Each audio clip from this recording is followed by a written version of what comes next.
Do you know what a Yeah. $10 bet on Aaron Rye would have paid? I bet you'll tell us.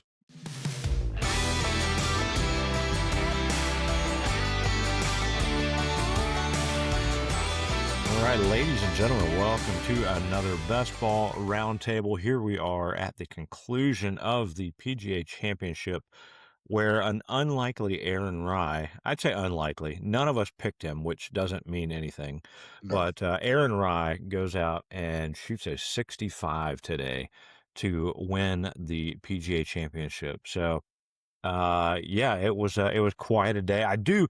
Before we jump into all things PGA, pretty cool side note. Here in Columbia, South Carolina, they were hosting a Corn Ferry event for the first time, the Colonial Life Charity Classic. We had Chris Baker, he's a former PGA pro, but he's the tournament director, had him on our show, gosh, a few months back to talk about this event. It was amazing. Weather was great. Got a little toasty today, but it was awesome. And congrats to Cole Sherwood, who shot 16 under. He birdied 17. Zach Blair had a great round today, shot 6 under. But Cole Sherwood birdied 17 and then made par on 18 to win by 1. So congrats to Cole. Congrats to Chris, everybody involved with the Colonial Life Charity Classic. It was really cool, but that's not what we're here to talk about unless you guys have a bunch of commentary on the Corn Ferry event that I don't know about. No. No, I do like how you said Aaron Rye, which no one thought would happen, but you also used the word conclusion, and it's literally it's still like on. this is how anticlimactic it is. Yeah. They're wrapping up. My wife, I was like, all right, I'm going to start recording. Here. And she was like, right. It's still on. I was like, they're etching his name on the trophy. It's That's over. Right. They literally were etching his name on the cup.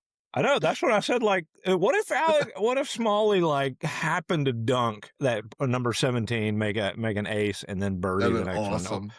Oh gosh, how awesome would it be? Would he have been tied then, or one? No, if he would have aced and birdie, yeah, that would have tied it. But hey, like then you're like the lady etching the thing. She would have had to somehow scratch that thing out if for some reason Smalley or whoever could have won the thing. But just lines through the name.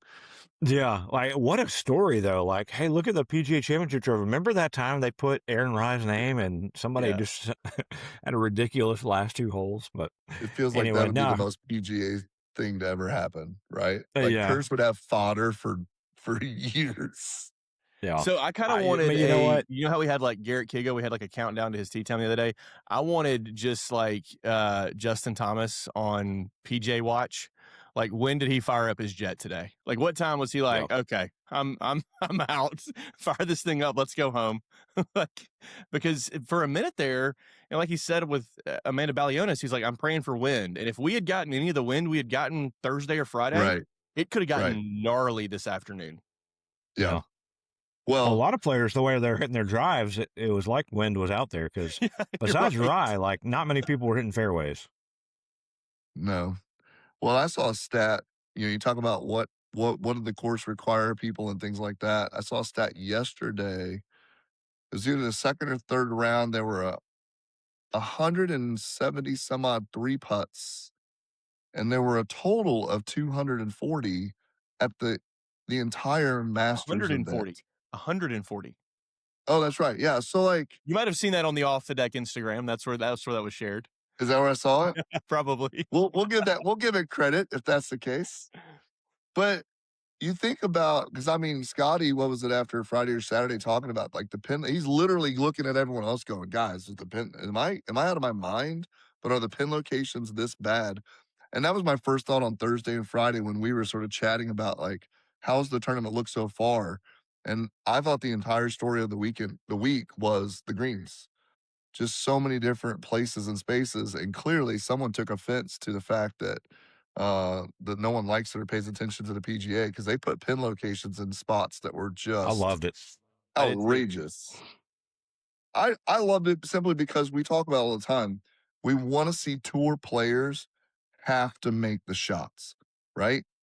There were a couple putts I saw today where it's fun with all the graphics and everything. And they're like, well, this guy has a 7% chance to make this birdie.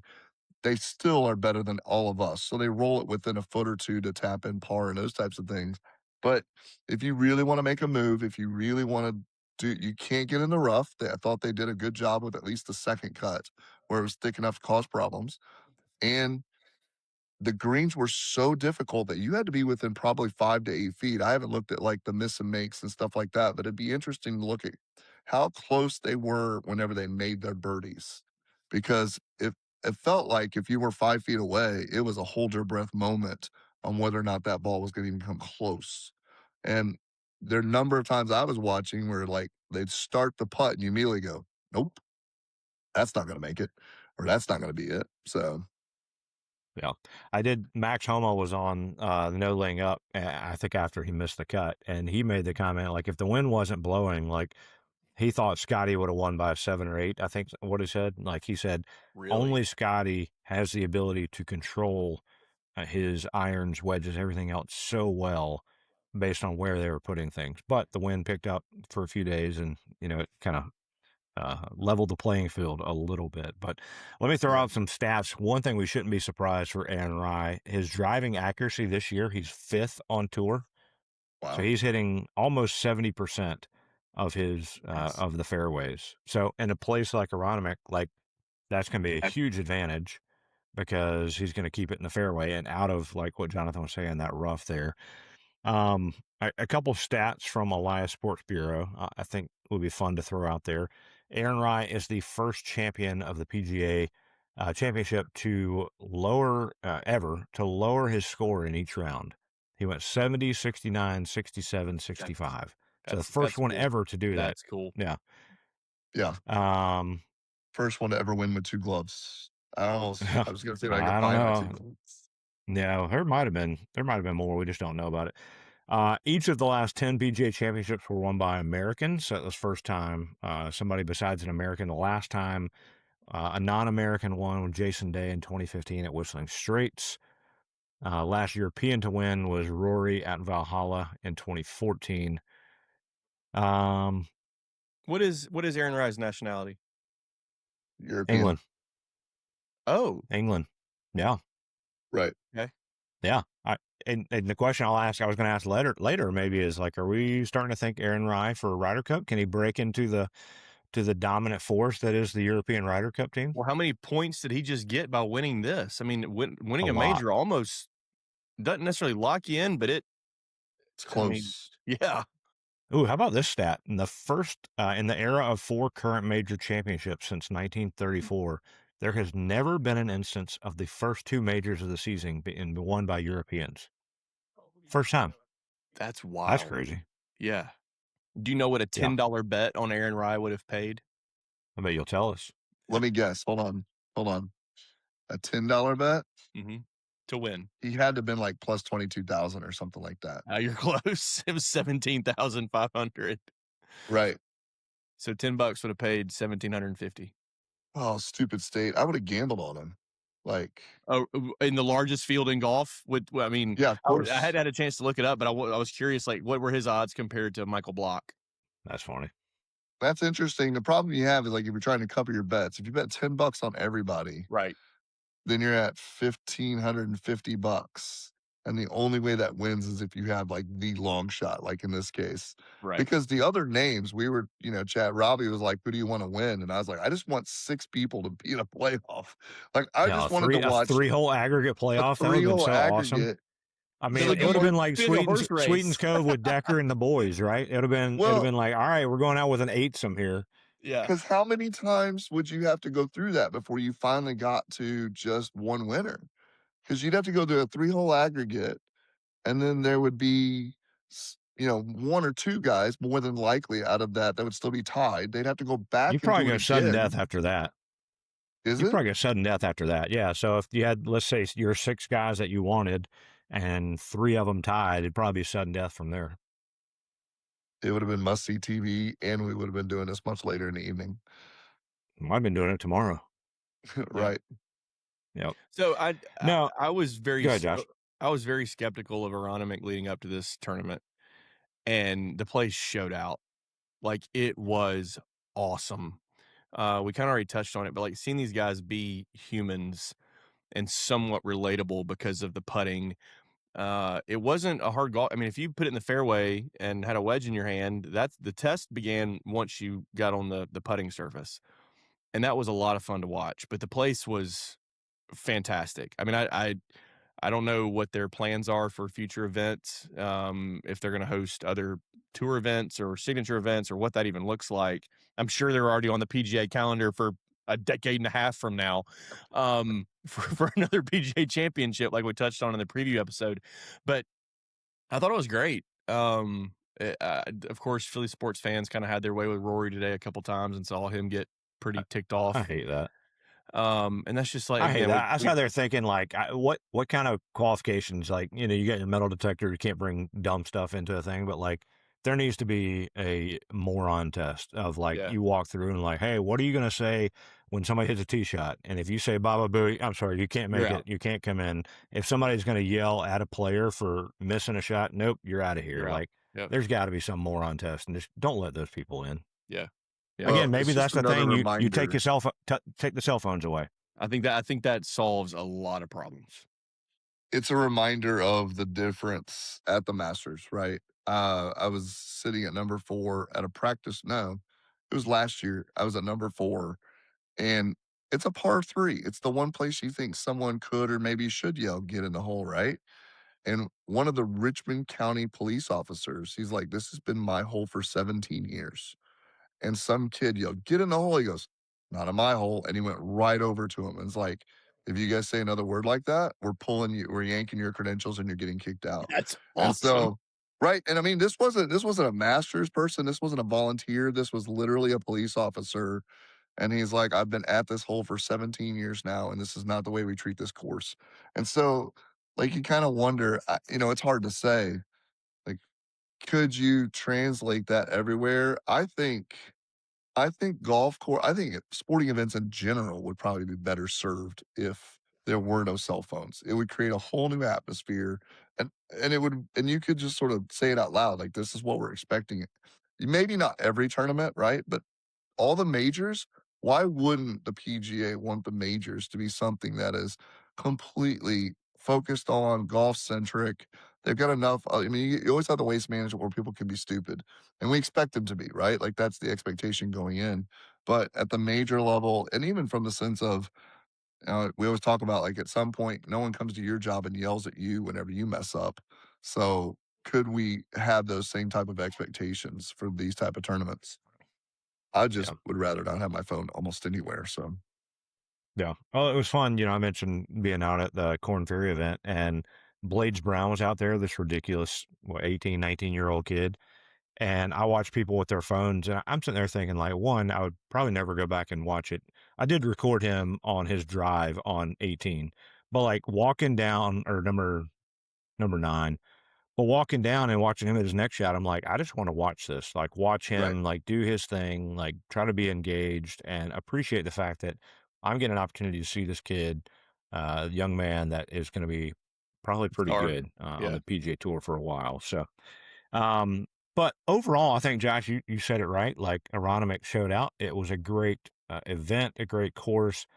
This has got to be the best PGA that I remember in a while. PGA Championship. Can you guys think of one that Ooh. maybe tops that? God. I mean, but I texted you guys. I think I did. There was a moment yesterday, Saturday, where Oh yeah, you had Scheffler, Rory, Rom. Who else was on the first page? JT. And it was like, oh my gosh, this is about Right, to be the greatest Sunday ever. right. And we had a birthday get together that concluded, and I opened the the app to look at the scoreboard, and I'm like, what happened? Like, what? Wait, Alex Smalley is leading the golf tournament, and in what world? What, like, is this the Twilight Zone? Like, the cream was rising to the top, and then it just like stopped. Like, so Well, I think at one point there were 41 players within in 3 or four 4 shots. strokes of the lead, right? And so I think that right there shows you what how good all the PGA players are. And if you don't get a window of 3 or 4 shots on a Saturday, the likelihood of you being able to hold on, because no one ran away. I mean, there's so many times you look at the board, you'd be like, 2, 3, 4, 5, 2, 3, 4, 5, 2, 3, 4, 5. It's like, wait a minute. You've been stuck at 2, 3, 4, 5 for 3 days now. And no one was able to just have that closeout until today, right? Until you shoot a 65 and you've been hanging around all weekend and doing a good job. Um, Which that this and it, morning we were at brunch and I saw, or at lunch after church, and I saw that Kurt Kitayama posted a 63, and I was like, oh boy, for him Yeah. to post a 63, that means it's out there, it's gettable today. So Yep. somebody, I was hoping it was going to be one of the bigger names, but again, hat tip to Aaron Rye, he went out and got it because Aaron Wright did it. I mean, yeah, he's yeah. probably, second, maybe 2.5 tier, right? Like he's a solid player. mhm, And he went out and shot a 65. He won it. yeah, yeah. So I would love to know how many putts inside 10 feet Scotty missed this week. all of them. But How what about is that number? Brooks? Like, it's because it's a bunch, and like the one he Yeah. missed today on number 3, I was like, okay, here comes Scotty, because he made that birdie on 2, and at that point he was just 2 back, and it's like, okay, he's about to be 2 under through 3 holes. Here comes Scotty, and just put a horrible stroke on the putt, and I was like, oh, okay, well that there we go again. How many putts did Brooks miss by an inch on, was it Friday? I think it was, where Yeah. I think Also, he went, I putter think he let him went, down. Strokes gained putting for both those guys. They've got to be near the bottom of the list. I think Brooks was like 170, like he was so far behind, 127th or something like that. And the comment I saw was, what if he catches fire? He didn't have to catch fire. He just had to warm up. Like it was, I mean, Yeah. but so many putts. But again, that goes back to, it seemed clear by Thursday ish, at least by Friday in the morning, that the greens were going to be it. Like the greens were going to determine whether or not this was going to be a weekend that someone could win or not. And it makes me want to go play these. I didn't look it up. I think I saved it. Robbie, I don't know if you looked at it. Arcos sent out I an read that. That was email. a great article. I didn't read it yet, but I was interested. They'd had like 270 rounds by the public or something like that, and they looked at the stats of that golf course for just regular golfers. Um, I don't know how you play that course if you're a regular golfer. Like there were so many greens that you miss, and you're not in the rough. You're just in some sort of odd greenish area that's 4 feet below the hole. I mean, I'm watching these guys chip going, "Oh my gosh, you gotta putt." It's like, "What are you doing with your life?" How about Jordan's that wedge shot he hit into the bank with spin on That was it? awesome. That was Right. one of the coolest things I've ever seen. Like, Right. And and that was, That was Michael Kim posted on Twitter. He's like, there's like 5 guys in the world that can do that. yeah. Someone commented maybe just one, because that low trajectory, I mean, he had probably like a 10-foot window where he had to hit that hill Mm-hmm. in order to make that come. If it doesn't, if it's 2 feet longer, it's off the back. yeah. Yeah, right. It's Jonathan, I hitting pulled a up your stats grandstand. for you from Arcos, that newsletter, which again, go to the Arcos, arcosgolf.com, their blog, and they have this on there. The average, so the 270 something rounds, they played it from about 6,500 yards. I was going to ask you about that. So not the same as what these guys were just playing. The average Arcos golfer shoots 87 and a half. That's 17 and a half over par on a par 70 layout. But again, on Arcos, like how many people are just picking up their 2-footers and Right. hey, that's a bogey, that's a whatever. That's good. Pick it up. Breaking it down by number, by handicap, there were a few plus handicaps. So 5 people in this group were plus handicaps. They averaged 75. Scratch to 5 handicaps averaged 81.4. Goodness Holy gracious. crap. 5 to 10 handicap. And this is from 6,500 yards. 5 to 10 handicaps. Let's see. Averaged 85 and a half. Hit 6.4 greens. Made 0.6 birdies and racked up 3 doubles per round. And then the 10 to 15 handicap, 88.7. So back it up to where these guys were playing. Those numbers jump hard. Josh, you and I were talking before you came on, Jonathan, before we hit record. Josh just played from the tips at Birmingham, Country Club of Birmingham, and it wears you out. And these guys It's are a doing it. long way. These guys are 7,200 doing it. yards. It was exhausting. Yeah. Yeah, because you gotta go after it. There are no Every single time. right. Like if you're playing 6,500, you probably have like a 420-yard par four, at least two or maybe two on each side. Those And are all the of a sudden longest you're ones. looking at a 480 or more, and you're like, okay, so now I'm hitting driver, and then I'm hitting some wood or ridiculous iron, and still ending up 20 yards short. Yep. Yeah. Not me. Into rough that chunks, and you fly over the green, or you hit it 2 feet and have to do it again. So Right. yeah, it made me think the other day when I was watching the Corn Ferry event, the old commercials where it was like, these guys are good, like they are Yeah. so good at golf, Yeah. and it's just ridiculous. Our buddy Brandon played with, oh gosh, I'm blanking on his name. A guy that was playing. He's been on the tour for a little bit. He played in the Corn Ferry event, but he played with him and just said it was ridiculous to watch. So yeah, a lot of Whole fun. nother level. Whole nother level. All right. Well, congrats to Aaron Rye. So I'm curious. They asked Rory, Amanda Abellionis asked Rory there at the end, hey, what is your schedule like coming up? And we talked about it on our preview show. It seems like we just had the Masters, and there was a couple like signature events, and then all of a sudden it was PGA Championship time. So I will throw out there just to see what you are excited about. Next week, we've got the CJ Cup at Byron Nelson, followed by Charles Schwab at Fort Worth. Then you have a signature event, the Memorial. That's when Rory said he would play next. RBC Canadian, and then back to another major in 1 month from now at Shinnecock with the U.S. Open. So what's exciting you from now to the U.S. Open? Anything? Colonial's always fun to watch. I will be at the Canadian Open, which is a lot of fun. It's actually It's a like work your thing. annual work trip, isn't it? Yeah, we're a sponsor of it. So that's fun. Rory is not in the field this year, but Tommy Fleetwood is. I mean, they've got Brooks Kep. It's anyway. But yeah, God, it is so compact, so compact. Like you can't come up for air. I want to see somebody else get tackled by a security guard at the Canadian Open again. Like that's was that happened? Was it Corey? No, not Corey Connors. It was when Nick Taylor won it. But who got tackled? right. His best friend, another player, he like rushed out there with him, and the security guard tackled him. So is Rory just going to go spend the next 3 or 4 weeks at Shinnecock? Is he going to be on Long Island preparing there like the Masters? He's probably going to go to one of his many houses to just relax for a bit. He's kind of talks to his tax guy to see how he can manage all this money he's won in the last year or so. Yeah. Looking at stats that just came out from today's round.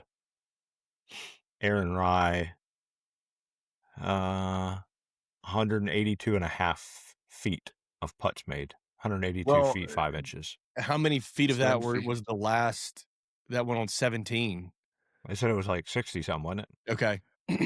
I mean, still, that doesn't. John Rahm and Alex Smalley, who came in second, had 59 feet and 84 feet, respectively. Justin Thomas made 117 feet. So Kurt Kitayama, all right, you talking about putting, making long putts, 141 feet. Goodness gracious. Yeah. You had to make long putts. That's the answer. That's the answer. Scotty made 77 feet of putts today. All right, here, I don't know if this is overall or just today. This is round 4. All right, this is telling you Scotty was minus 1.266 strokes gain in putting just today. Dead last? Okay. Aaron Rye was, Kurt Kitayama was first, 5.225 strokes gain putting. Aaron Rye was 3.9, like almost 4 strokes gained. And that's the tournament. That's your tournament. Right. Why you need to look at stats? Because Kurt Kitayama, Justin Thomas, and Aaron Rye, they had good days. Yeah. So that is wild. I have some stats that I'd like to share from the week that I enjoyed. And I'll read off the names and I'll tell you. I hope these are so non-golf related. Are these from Birmingham? Are these from the Birmingham Country Club? That's from Birmingham. Josh had 1 double and 7 That's that's 7 really good. athletic IPAs. So I'll throw these names out, then I'll ask you guys what they have in common. Billy Horschel, Bryson DeChambeau, Tyrrell Hatton, Wyndham Clark, and Mr. Michael Block. Do you know what they all have in common? They all missed We could have hung out with 70% them of this their weekend. shots to the right. What'd you say, Robbie? We could have hung out with them this weekend. Yeah, they did not ruin my viewing of the PGA Championship by being on the broadcast Saturday or Sunday. That's funny. That's just mean. That is mean and funny. Well, and something else. Oh man, how many was it? Just one of the PGA pros professionals that made Ben it? Kern, I think was the only one that made it. Yeah, So Robbie had the under. He had it right. Whoever took whoever owes me a lot of money for that, I'll just Venmo's fine. I put my $10 on Aaron Rice, so perfect. You'll have no problem paying it off then. Right. Oh man, guys, this is fun. We'll be back. Maybe who knows? Before we, I want to. You got more? A little preview of a segment that is to come on future. Preview episodes, and it's really a Ronamink that kind of influenced this or inspired it. Is I'm watching everything on Live From, and I actually exchanged some messages back and forth with the guys at Sugarloaf Social because they posted something. It's like they were reading my mind. Ronamink has a terrible logo. It's like they use Times New Roman and let's put an A in size font 72 and then a GC in size font 48 and put them right behind the A, and that's our logo. So moving forward, we're going to do a little bit of a dive into the logos for the major championship venues. Augusta is Augusta, so there's not going to be a lot there. We'll find some other little path or little thread to pull there, but I'm really looking forward to diving into Shinnecock and all the things that are not politically correct about that logo, and just the history of it and how it came to be. But yeah, Ronamink, thank you for the inspiration with your just completely lackluster logo, because now we're going to have a little segment on these preview shows for the majors, the roundtables, to talk about the logo, its history, and how it came to be. I love it. Well done. Yeah, it's not the best monogram logo with initials, but it's not the worst. But it could be so much better. Anyway, get Seth McWhorter or Maria Chinquette involved, somebody like that, and let them go work and create you something. Create an alternate logo. Yeah. So word art. Microsoft 95 or word art. Microsoft 95 word art. Or as Jonathan loves, ChatGPT, just ask them for something. Like, hey, create me a logo. No, have some creativity in your own life and don't use ChatGPT. There you go. We'll leave it at that. Please ask ChatGPT how to. What do I need to do to get better at golf? We did play one time, didn't we? Film it. We said, "Hey, what club should I hit next?" I don't remember that. I thought we were playing like ChatGPT. I thought you and I were playing somewhere, and we were saying, "All right, we're 180 yards. What club should I hit?" And it's like, hit the 5-iron. All right. So, anyway. We were 40 yards over the green. So. Yeah. Yep. Anyway, well, congrats to Aaron Rye. I'm sure we'll see more of you later if you're playing this well. So yeah, we'll take it from there, guys. It's been fun. Shout out to our boy David Kirsch. Praying all things go well with work and life and everything else you were missed. Yeah, I just really wonder what the rant would have been all about. We'll just never know. We'll never know. So anyway, he did not pick Aaron Rye. I went back and looked for sure. So anyway, well, for Josh Decker, Jonathan Hill, this is Robbie, another Best Ball Roundtable. We'll see you guys. Maybe with if there's some breaking news in the world of golf, we'll jump back on one of these things. But if not, we'll see you for the preview of the U.S. Open. Talk to you later.